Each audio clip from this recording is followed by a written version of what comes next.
যারা হচ্ছে গ্রামে থাকে তারাই হচ্ছে গ্রামের মর্যাদাটা বোঝে। मेरी नींद जैसे पहली बार टूटी है, आंखें मूंद के मैंने देखी है सुबह, हुई धूप। এটা কিন্তু অনেক ব্যয়বহুল কোনো জায়গা না, তারপরেও কেন জানে মন শুধু এই দিকেই টানে। আসসালামু আলাইকুম এভরিওয়ান, কি অবস্থা, কেমন আছেন সবাই? আশা করতেছি অনেক ভালো আছেন আপনারা। আমি অনেক দিন পরে একটা সুন্দর ভিডিও নিয়ে আসলাম আপনাদের মাঝে। আর আজকের ভিডিওতে থাকতে হচ্ছে আমাদের গ্রামের সৌন্দর্য। আমাদের গ্রামের সৌন্দর্যগুলো আপনাদের মাঝে তুলে ধরার জন্য আজকে আমি আর মারুফ বের হয়ে গিয়েছি আমাদের মাঠে। যেহেতু আমাদের বাড়ি থেকে মাঠ অনেক কাছে, সেজন্য আমি আগেই মারুফকে ফোন দিয়ে আসতে বলেছিলাম। আসসালামু আলাইকুম, হ্যালো এভরিওয়ান, কি অবস্থা, কেমন আছেন সবাই? আমি আশা করতেছি আপনারা সবাই ভালো আছেন। আর আজকে আমি আছি আমার গ্রাম, মানে আমার বাড়ির পাশেই, মানে পিছন সাইডে আমার বাড়ি আর এই সাইডে আমি এখন দাঁড়ায় আছি। মানে আমার বাড়ির, মানে আমার এলাকাটা যে কত সুন্দর, মানে সেটাই আপনাদেরকে আজকে দেখানোর জন্য এই ভিডিওটা অন করা। আর মূলত আমার যারা শহরের ভাই বন্ধু আছেন তারা তো জানেন যে আমি ঘোরাঘুরি করি, শহর বন্দর সব জায়গাতেই কম বেশি যাই। কিন্তু আমি মনে করলাম তাদেরকে দেখানোর জন্য, যারা গ্রাম ভালোবাসে তাদেরকে দেখানোর জন্য এই ভিউটা দরকার। এই ভিউটা মানে পুরাই অসাধারণ। আর আমি মনে করি বর্ষাকালের পরেই হচ্ছে এই সিজনটা। মনে করলাম যে আমার শহরের ভাই বন্ধু যারা গ্রাম মিস করে, গ্রামে যারা আসতে চায়, তাদের জন্য এটা বেস্ট একটা ভিউ। তো আজকে এই বেস্ট ভিউটাই আপনাদেরকে দেখাবো, চলে আসো।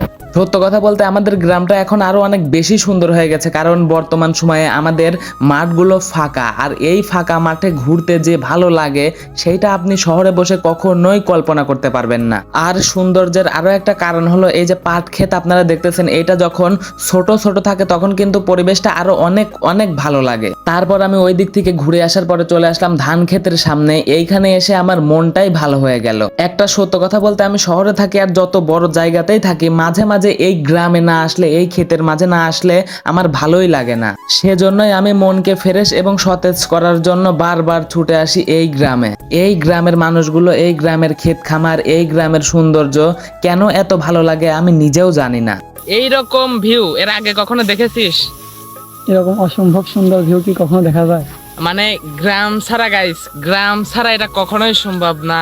আর এই যে একটা অসাধারণ ক্ষেত, ধানগুলো, মানে ধানগুলো একটু দেখাও, মানে চরম অসাধারণ। এর উপরে অসাধারণ কিছু নেই বলে আমার মনে হয়। মানে আমি যতদূর আমার চোখ যাচ্ছে ততদূর আমি ধান ক্ষেত দেখতে পারতেছি, আর আমার চোখটাই জুড়িয়ে যাচ্ছে। এন্ড খারাপ মন কিন্তু ভালো হয়ে যায় এই জায়গায়, গাইস। তো আর বেশি দিন থাকবে না আমাদের এই ধানগুলো, অবশ্য কাটা পড়বে, তারপরে পানি আসবে। এন্ড পানি আসলে তো আমাদের ভিউ পুরাই জোস, পুরাই অসাধারণ। তো আজকে আমার আর কি অনেক বেশি ভালো লাগতেছে এরকম একটা জায়গায় আসতে পেরে। মানে এটা কিন্তু অনেক ব্যয়বহুল কোনো জায়গা না, তারপরেও কেন জানে মন শুধু এই দিকেই টানে। যদি আমার বাড়ি এইখান থেকে 5 মিনিট লাগে, মানে আমার অনেক ভালো লাগে যে আমার এখানে বাড়ি। মানে আমার বাড়ির লোকেশনটাও অনেক অসাধারণ, যেটা আপনারা একটু দেখাও। মানে এইগুলা যদি আপনাদেরকে ভালো না লাগে তাহলে কি আর বলবো, আমার কিছু বলার নাই। তো আজকের ভিডিওটা আমি এখানেই শেষ করতেছি।